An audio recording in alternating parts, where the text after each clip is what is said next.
Story short number 31. Seriously?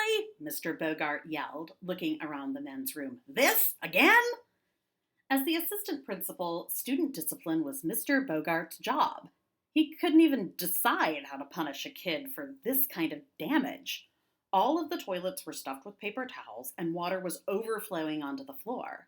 A sink was hanging from the wall with the faucet broken off. Worst of all was the graffiti. There, written in poop on the wall, were the words, "School is dumb." It wasn't the first time. Every time the custodians got everything clean and working again, some jerk would come in and wreck it. There were 3 men's bathrooms in the school, and only one of them was usable at any given time. Mr. Bogart had had enough. He was going to stop this nonsense once and for all. The next morning, Mr. Bogart arrived at school before dawn. He made his way to the one working men's room.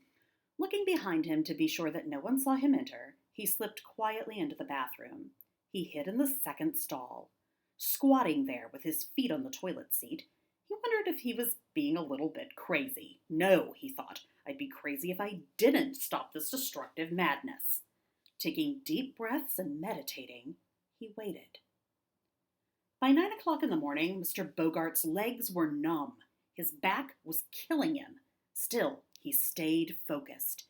He knew that someone would vandalize the bathroom. He just had to be there when it happened. At 10:45, he heard the suspicious sound of the paper towel dispenser being repeatedly pressed.